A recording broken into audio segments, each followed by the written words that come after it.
when it comes to playing tennis on a clay surface, one man put himself above all the rest. And on June 9th, 2013, he became the first man to win 8 titles at one Grand Slam, and that was the French Open, known for its red clay, at Roland-Garros, which had been dominated for over a decade by a Spaniard named Rafael Nadal, who didn't just stop there. He continued his dominance and would take over 14 titles at this location alone, becoming the undisputed king of the clay, and made his dominance expand beyond that to become one of the greatest tennis players of all time. Join us as we dive into Rafael Nadal and how he became the king of clay. Today on Daily Sports History. Let's go! Welcome to Daily Sports History. I'm Ethan Reese, your guide, as you daily learn more about sports history. So Rafael Nadal was born in a little town on an island in Mallorca, Spain, and his family was a very athletic family. And truthfully, tennis wasn't the number one sport in the family. Although he did have an uncle that played professional tennis and would be an inspiration in his life, he had another uncle who played for Barcelona and the Spain national team. But his uncle Tony was able to take him to new heights. And starting at the age of 3, he began to teach him tennis and became his lifelong mentor. And he began to play tennis at the Mallorca Tennis Club under his uncle's guidance. And it was a tough love approach. If ever there was an issue, he would have to do extra chores like pick up the balls, sweep the courts, to show him the value of hard work. And even though he was naturally right-handed, Uncle Tony used a strategy to convince him to use his left hand, slowly and gradually for short periods at first. Then it became his primary style. Now there's reasons for this. If you think about most sports, being left-handed has great advantages because it's a unique thing. Approximately only 10% of the world's population is left-handed. So in sports, it's generally about the same, and that low percentage makes it harder for opponents to face you, no matter what sport. So this strategy was used to help him train and gave him actually an distinct advantage. And he was trained primarily on clay courts. Now there are 3 kind of surfaces known in tennis. Most of us, in America at least, grow up playing on hard courts. And that's what you see at the US Open, and it's a very common court. What's great about it is it's consistent. You don't have unique bounces, you don't have slipping as much. It's going to be a consistent bounce, but it can be a medium-paced game, but it's predictable. Then there's grass, which is seen at Wimbledon, and it's a faster-paced game. And there's more slippage, and if you watch Wimbledon towards the end of the matches, right around that back line gets really faded because they're running back and forth on it so much. And then there's clay, which is a slower-paced game. What was unique about clay is topspin works really well on clay. And so that's what he really focused on. He grew up on clay, and his uncle really taught him how to have a heavy top spin forehand and quick footwork, because on clay you have long volleys and you need to be able to move around a lot. And so he had a unique experience growing up on clay, learning on clay, focusing on topspin, which is great on clay. And I can't say clay too much, right? Because he's the king of clay, but he really was.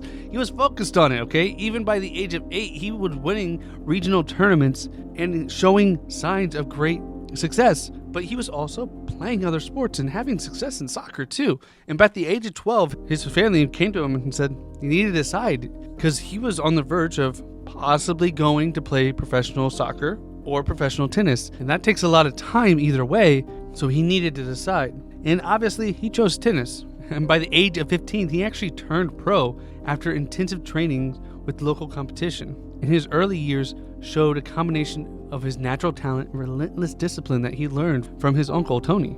And his unique left-handed playing style really laid the groundwork for his dominance in the early years, especially playing lower level competition that weren't as skilled to go against a left-hander.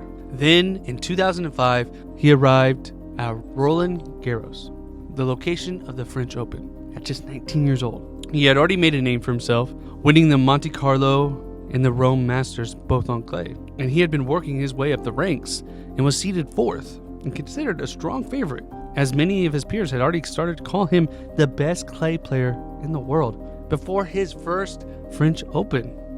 and Nadal began his journey winning his first match in straight sets, showcasing flashes of his trademark intensity, focus, and topspin. And he defeated many future stars and seasoned veterans on his way to his match against the world #1 tennis player at the time and his future rival, Roger Federer, who was seeking his first bid at a career Grand Slam at the time. And though he was just 19, celebrating his birthday with a semifinals knockout of Roger Federer. It's a pretty good birthday present. And he would go on to face Mariano Porta for the finals, who took him to 4 sets, including a tiebreaker where he would win his very first Grand Slam and his first French Open. Little did we know at the time would lead to his journey to become king of the clay. And he became the first man to win his debut at the French Open since Max Weilander in 1982, and the youngest to win it since 1986 in Michael Ching. But it was just the beginning of a legendary career and the start of a rivalry with Roger Federer, because in the following year they would again face in the French Open final, where Federer was #1 and took the first set. But now Nadal stormed back to win his second straight French Open title and faced them again in the final of the French Open in 2007. And again, Nadal would prevail in 4 sets. And we would meet again for the 3rd straight year in the final of the French Open. And Nadal again would win in 3 sets, giving him 4 consecutive French Open titles, completely denying Federer of his career Grand Slam. Federer had won the Wimbledon, won Australian, the US, but could not win the French Open because of Nadal.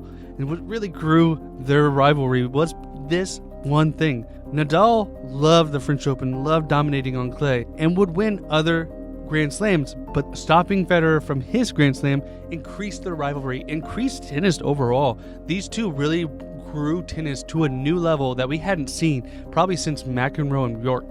It'd been years since we saw a rivalry of this caliber that went on over and over and over, and reasons for it. Not that they hated each other, but their accomplishments were tied together because of the time they played together, and they kept defeating each other. And just to show you how dominant he was on clay, especially at the French Open, he had a career record of 112 wins to just 4 losses, a 97% winning percentage, the highest in Grand Slam history. His only defeats came at the hands of Robin Singer in 2009, Novak Djokovic in 2015-2021, and Alexander Zverev in 2024. And he reached the final 14 different times and won every single final at the French Open. And across his 19 appearances at the French Open, Nadal would win 335 sets, losing just 37, and he would only get pushed to a 5th set 3 times, and he won all 3. And he would win 2018, 2010, 2017, and 2020, all without dropping a single set. That's 4 straight times he won without dropping a set, meaning he did not lose a single game, and had a streak of 39 consecutive matches won between 2010 and 2015. And during this time, he would defeat the world #1 player 8 different times during the championship run, mainly defeating Federer and Djokovic. And he never lost to Roger Federer in a French Open.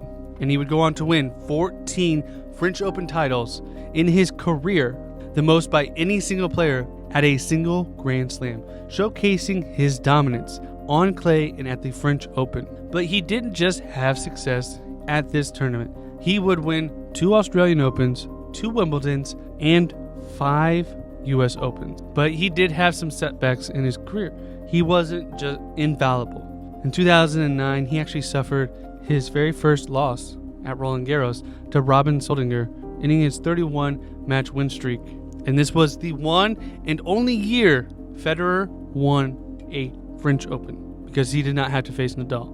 If Nadal didn't falter this time, Roger Federer, one of the greatest ever of all time, would have not had a career Grand Slam if Nadal did not lose this match. So thank you, Robin Soldinger, from Roger Federer, because without you, his legacy would have been tarnished. But Nadal responded and came back even more aggressive after this. But the problem was, He was relentless. He was intense. He was athletic. He moved a lot. It led to a lot of physical setbacks.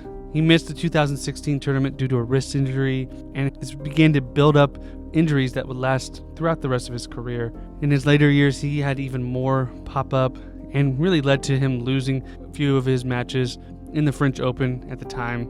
But he was always determined whenever he missed out to come back stronger. And in 2021, a statue of him, 3 meters tall, capturing Nadal's signature forehand, symbolizing the power and artistry he had at clay, and they put it at the Roland-Garros, showing he truly was the king. We see this sometimes in American sports that do it outside of the stadium. Michael Jordan has one.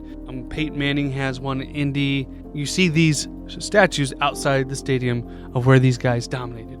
To see it in tennis where you don't have a home base. You don't have a place you play all the time. But they knew he was the king without a doubt. Way and beyond. The king of the French Open. They had to mark it. And in 2025, they released a new plaque on the Court Philippe Ganter to etch Nadal's footprint, commencing his 14 titles. And the plaque is on permanent display in the red clay as a gesture of how dominant he was at this location.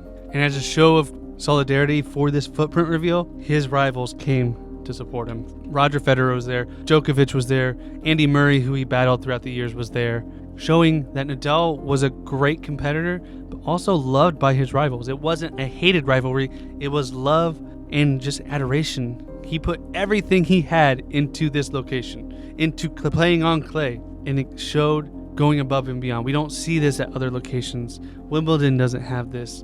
US Open doesn't have this, but we have this at Roland-Garros with the French Open because nobody has dominated a surface and a tournament like this in tennis ever. He was one of a kind and truly wanted to be the king of the clay. He was taught to be king of the clay, and he did it, which is truly amazing. The question is, was being king of the clay enough to be the best tennis player ever? Who do you think is? I want to thank you for joining us on today's episode of Daily Sports History. It means a lot to me. If you could, make sure you like and subscribe wherever you're at. That way you do not miss a single episode. And we'll see you on the next one.